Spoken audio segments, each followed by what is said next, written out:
Brexit. It was supposed to give us the upper hand, open us up to trade around the world, but in fact, all it's done is block us. Especially trading with the European Union. It's not just the red tape, no.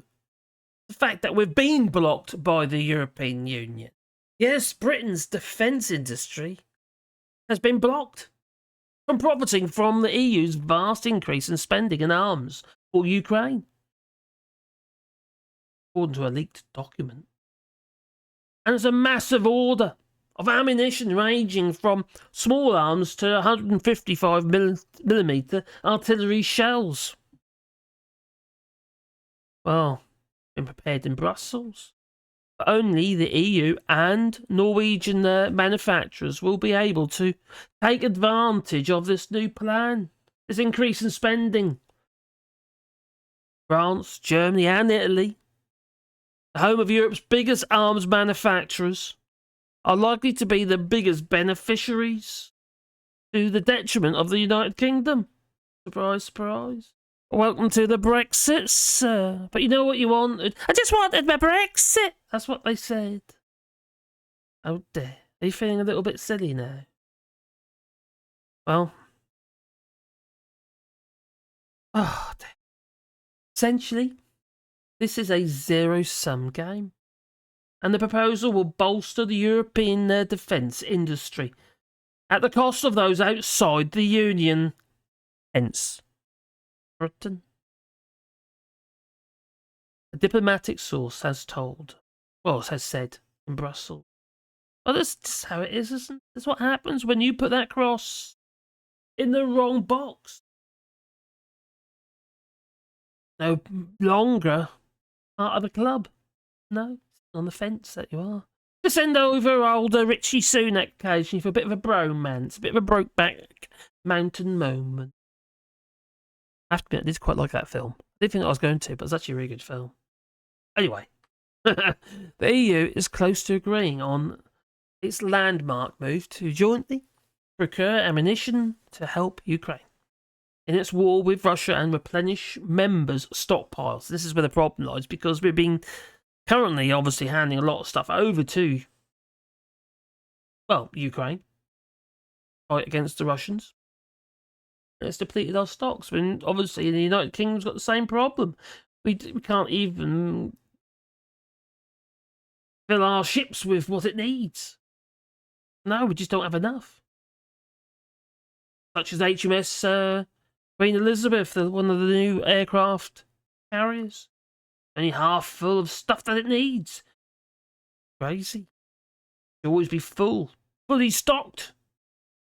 Well, the plan involves immediately transferring ammunition reserves and rapidly sending new joint orders to meet EU and Ukrainian needs as part of a massive and strong signal to the industry. Oh, Anna Pevkur, the Defence Minister of Estonia, said on Monday that he believed the ministers would reach a political consensus on joint procurement when they are scheduled to meet in Stockholm on, this went 2 weeks ago now, actually, but this is according to a leaked discussion paper which will be in front of these ministers. The member states are initially being encouraged to offer up their spare stockpiles of ammunition to Kiev, of which 90% of the cost will be reimbursed by Brussels. Well, not Brussels, by the European Union. Just happens to be based in Brussels. Makes it sound like the country's doing it, but it's not.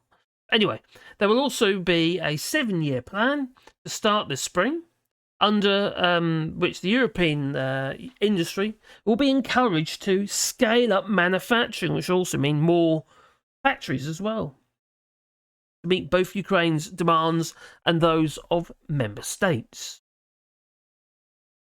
This is so important, really. I'm no warmonger. I'm a lover, not a hater. Ask the missus, though, please don't. Well, I would say just having the munitions and make sure you've got good stocks of munitions is a warning to Vladimir Putin anyway, isn't it? I would hope, anyway. unless he wants to go the nuclear route, but that's a zero-sum game anyway. Well, the aggregated demands of both member states and Ukraine provide an opportunity to place a massive order to send industry a rather clear demand signal, saying to them, we need them, you make them. You better do what you need to make that happen. They all want to make money, don't they? And obviously there's a lot of money in this. There's huge amounts of money. Well, enabling it to ramp up its production capacity and orderly, enduring away right across Europe.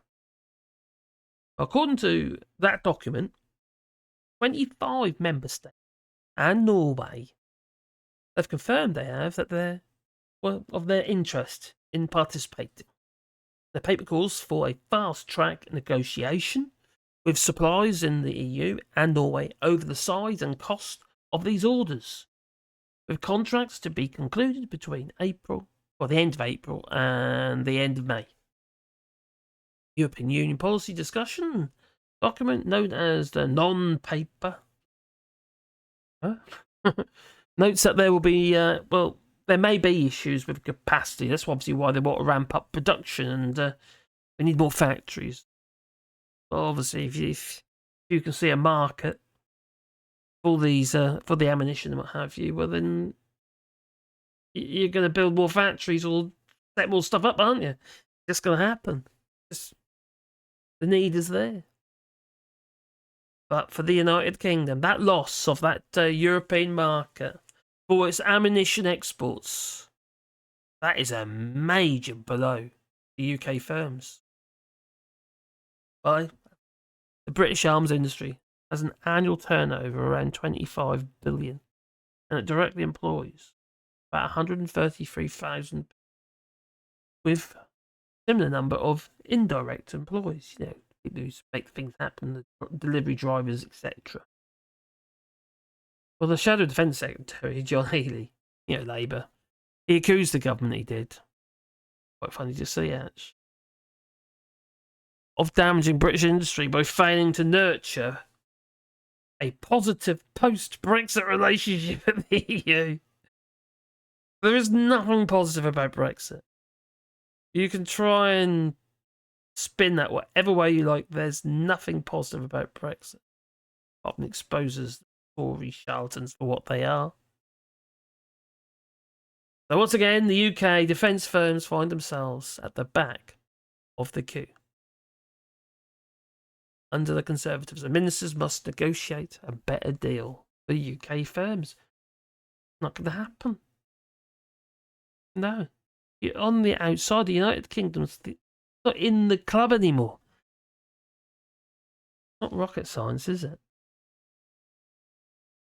All that money being spent on munitions is just not going to find its way to the United Kingdom. What a loss, isn't it? Seem to be losing all around at the minute. No wonder we've got negative growth in the United Kingdom. And why the hell do they kind of praise? Oh, we got 0.3% increase in growth. What? Tiny. Like Donald Trump's hands, it is. Yeah. Definitely not bigly. No. Maddening. Well, the 5 largest arms exporters from 2017 to 2021 were the US, obviously, and Russia, France, China, and Germany. Now, this is according to the Stockholm International Peace Research Institute. And Norway was the 22nd largest exporter of arms.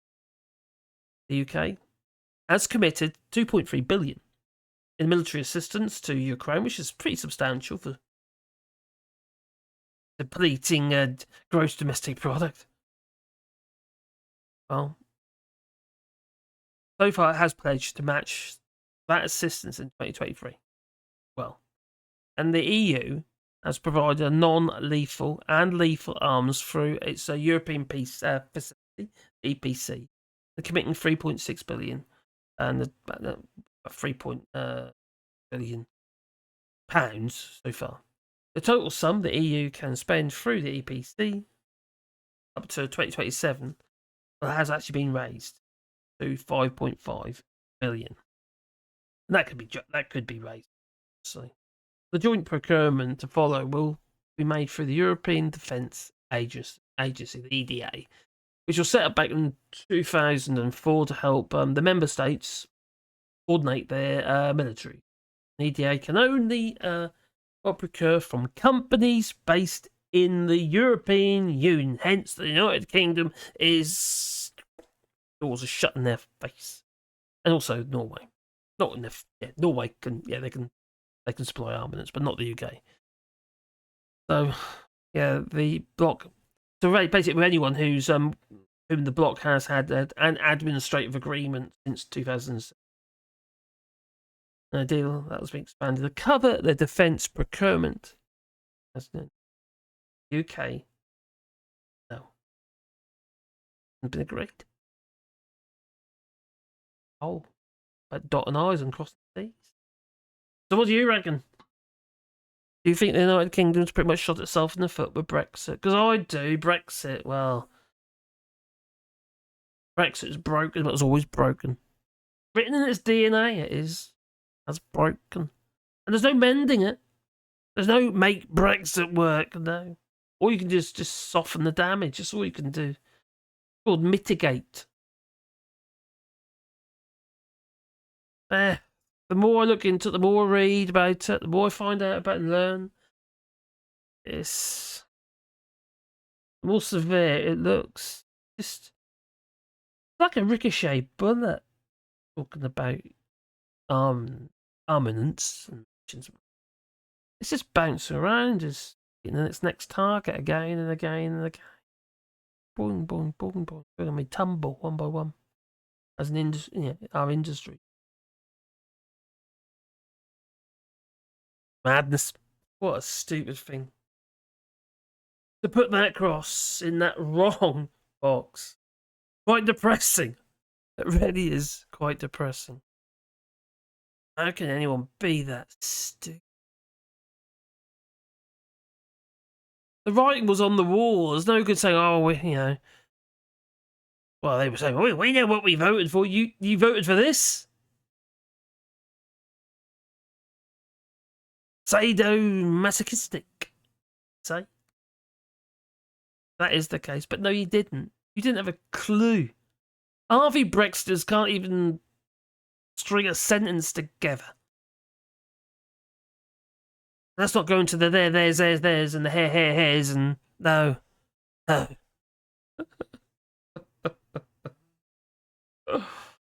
Oh my god. And the ones that, oh god, no. Anyway, let's not do that. Let's not do that.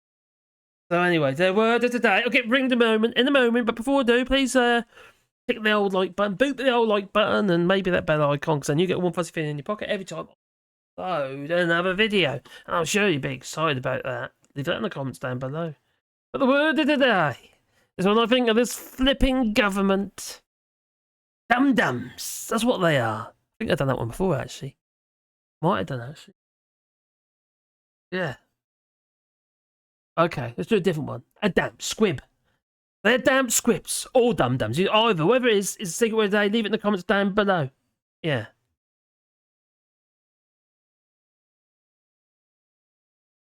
Oh, I'll have to go and lay down.